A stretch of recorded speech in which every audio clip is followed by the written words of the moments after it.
Apakah yang sudah terjadi dengan pelan pemulihan tersebut? Sejauh manakah UGSB telah berjaya menyelamatkan kedudukan kewangan tabung haji selama 10 tahun lagi yang akan menyebabkan masalah kewangan tabung haji bakal berterusan sehingga tahun 2036.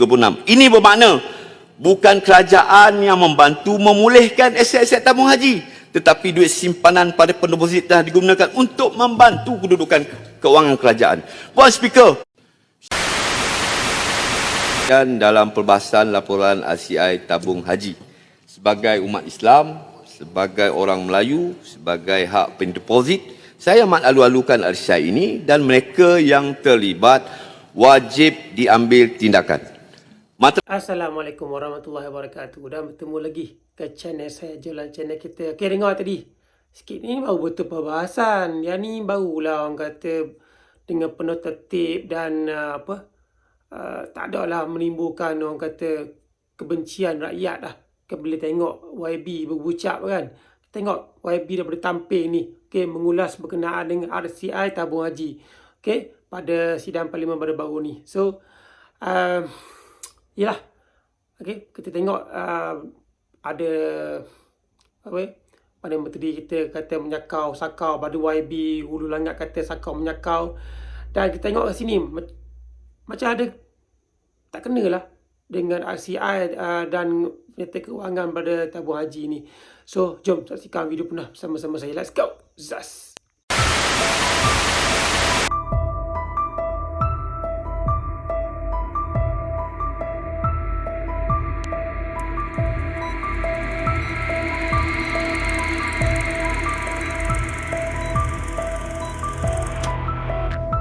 Bismillahirrahmanirrahim. Assalamualaikum warahmatullahi wabarakatuh. Salam sejahtera. Terima kasih Puan Speaker kerana memberi peluang kepada saya untuk turut sama mengambil bahagian dalam perbahasan laporan RCI tabung haji. Sebagai umat Islam, sebagai orang Melayu, sebagai hak pendeposit, saya amat alu-alukan RCI ini dan mereka yang terlibat wajib diambil tindakan. Matlamat penumbuhan RCI ini sudah tentunya bukan untuk memenuhi selera politik mana-mana pihak, tetapi tujuannya hanyalah untuk mencari fakta dan kebenaran. Namun sehingga kini saya tertanya-tanya, mengapakah laporan RCI ini dengan sengaja didedahkan kepada umum ketika kempen pilihan raya di Negeri Sembilan sedang berlangsung? Adakah antara lainnya ada cubaan untuk mempolitikkan tabung haji demi meraih undi rakyat Negeri Sembilan? Alhamdulillah, Barisan Nasional Perikatan Nasional mempunyai kemenangan besar dan melebihi tutut majoriti di DUN di Negeri Sembilan. Faktanya, laporan RCI tabung haji telah lengkap pada tahun 2022 dan dibentangkan kepada Jemaah Menteri pada 14 Disember 2022. Justru itu, saya ingin mohon supaya perkara ini dijelaskan dan dinyatakan bersekali atas alasan apa laporan RCI ini diperam untuk tempoh kira-kira 4 tahun lamanya. Puan Speaker, dapatan RCI adalah menyentuh mengenai penglibatan orang politik dalam lembaga tabung haji. Apa yang boleh disimpulkan, kebimbangan sebenar RCI adalah terhadap persepsi dan prestasi tabung haji akibat pertembungan politik. Contoh terdekat peristiwa hitam yang pernah dialami oleh tabung haji iaitu pada Januari hingga Februari 2016 yang perlu dijadikan pengajaran. Pada ketika itu, satu artikel bertajuk Analisa Kewangan Tabung Haji 2009-2015 telah disiarkan secara meluas pada 9 Februari 2016. Kesannya apa? Telah berlaku pengeluaran luar biasa oleh pendeposit sebanyak 41 juta pada 10 Februari, diikuti sebanyak 49.8 juta pada 11 Februari dan sebanyak 27.9 juta pada 12 Februari. Rentetan itu, seramai 3,954 pendeposit telah bertindak menutup akaun dan seramai 3,105 pendeposit juga telah hilang kelayakan untuk menunaikan haji. Faktanya, insiden yang berlaku akibat pertembungan politik telah menjejaskan kedudukan kewangan tabung haji pada tahun tersebut. Malangnya, tidak terhenti di situ. Naratif menakutkan rakyat ini terus dimomokkan oleh bekas Menteri Agama itu sendiri. Kononnya, tabung haji berada dalam keadaan bahaya. Puan Speaker, setelah semua ini berlaku, timbul pula pelan pemulihan yang dilaksanakan menerusi pemindahan aset tabung haji kepada SPV milik penuh kerajaan iaitu Urus Harta Jemaah Sdn Bhd atau UGSB pada 19 Disember 2018. Apakah yang sudah terjadi dengan pelan pemulihan tersebut? Sejauh manakah UGSB telah berjaya menyelamatkan kedudukan kewangan tabung haji? Apakah yang sudah terjadi dengan pelan pemulihan tersebut? Sejauh manakah UGSB telah berjaya menyelamatkan kedudukan kewangan tabung haji setakat ini? Bagaimana defisit berjumlah 4.1 bilion yang dialami tabung haji pada 31 Disember 2017 yang dikaitkan dengan hibah atau dividen terlebih bayar oleh tabung haji boleh berubah menjadi defisit sebanyak 13.2 bilion di bawah UGSB. Dan kini sukuk siri 1 berjumlah 12.5 bilion yang sepatutnya matang pada 29 Mei 2026 masih tidak dibayar sepenuhnya kepada tabung haji. Malah diminta untuk penangguhan selama 10 tahun lagi yang akan menyebabkan masalah keuangan tabung haji bakal berterusan sehingga tahun 2036.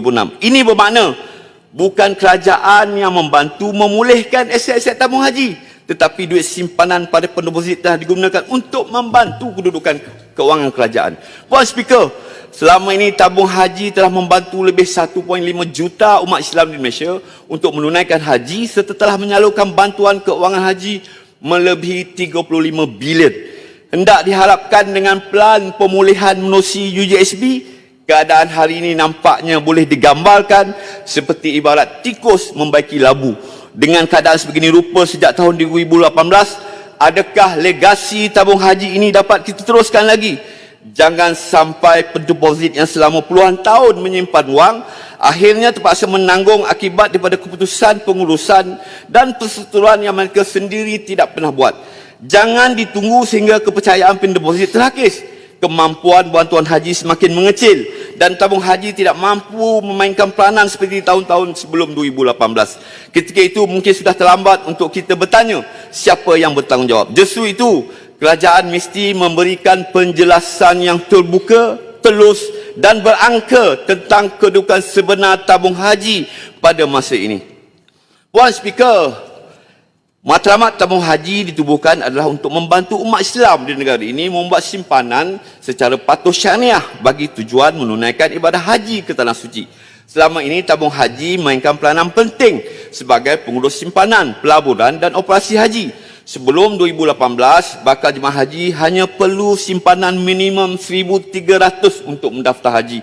Namun selepas 2018, jumlah tersebut telah meningkat secara mendadak kepada 15,000. Ini bukan kenaikan kecil, ini merupakan peningkatan lebih 11 kali ganda. Perkara ini perlu dilihat daripada perspektif pendeposit biasa. Bagi golongan rentan, 15,000 bukan angka yang kecil. 15,000 mengambil masa bertahun-tahun lamanya untuk dikumpulkan. Syarat ini perlu dinilai semula, khususnya terhadap pendeposit yang telah lama menyimpan tetapi masih belum mencapai RM15,000.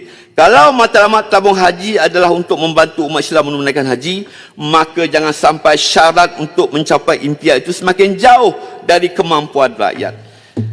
Puan Speaker, dividen telah mula diperkenalkan oleh tabung haji sejak tahun 1994 sebagai tambahan kepada nilai simpanan. Sejak daripada selepas itu, tabung haji memberikan dividen melebihi 5%. Sejak tahun 2018, kadar tagihan yang diumumkan masih belum melepasi paras 5%. Dan saya memahami keadaan tabung haji perlu utamakan kestabilan, kecairan dan pelaburan yang berhemat. Namun pada yang sama, pendeposit juga berhak mengetahui mengapa pulangan yang diterima terus berada pada paras yang rendah. Lebih membimbangkan apabila kos sara hidup dan terus meningkat, kos menunaikan haji juga semakin tinggi, tetapi pulangan kepada pendeposit tidak menunjukkan peningkatan yang sepadan. Akhirnya, pendeposit terpaksa menyimpan lebih banyak wang untuk mengerjakan ibadah haji. Jangan sampai kita hanya melihat pendeposit sebagai sumber dana kepada tabung haji, tetapi terlupa bahawa mereka juga wajar menikmati pulangan yang munasabah. Puan Speaker, secara keseluruhan saya dapati masih banyak lagi perkara yang terlepas pandang daripada RCI ini. Antaranya sudah tentulah kerana tempoh masanya yang terhad daripada 2014 hingga 2020. Sedangkan banyak perkara yang penting berlaku terhadap tabung haji pasca tahun 2020. Tempoh masa RCI ini sepatutnya dipanjangkan lagi sehingga sekurang-kurangnya ke tahun 2025. Sehubungan dengan itu, saya menggesa agar suatu RCI baru dibuat bagi tempoh 2021 hingga 2025 untuk mengenal pasti kelemahan dan operasi tabung haji bagi tempoh tersebut. Selain itu, selaku ahli PAC, saya juga mencadangkan agar isu berkenaan pengurusan dan tadbir urus tabung haji turut dibawa ke PAC supaya dapat diteliti dengan lebih mendalam dan terperinci, terutama daripada tahun 2022 hingga 2026. Sebagai penutup, Puan Speaker, saya percaya rakyat di luar sana tidak mahu melihat isu tabung haji terus dijadikan medan pertelingkahan yang tiada kesudahan. Rakyat mahu melihat tabung haji berdiri sebagai sebuah institusi yang lebih kukuh dan meneruskan legasinya. Sekiranya terdapat salah laku yang dibuat oleh mana-mana individu, tindakan tegas hendaklah segera diambil.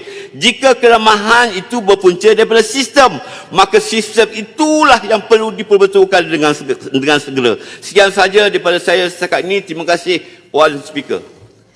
Okay guys, so kau tengok sendiri perbahasan yang disampaikan oleh YB Tampin. Okay, dengan penuh tertib, dengan apa, tak ada apa orang pun yang nak mencelah, dan apa yang diperkatakan memang betul. Okay, memang kita pun menyokong kan hasil laporan daripada ICI tu ada orang kata ketidak apa benda yang tak betul ataupun yang mengakibatkan kerugian yang paling banyak dalam PTH yang ialah kita melibatkan apa wang rakyat, wang apa deposit yang nak pergi ke tabung haji, okay, yang nak pergi ke haji. So kita tengok kat situ apa yang disampaikan oleh YB Tamping tu memang betul lah.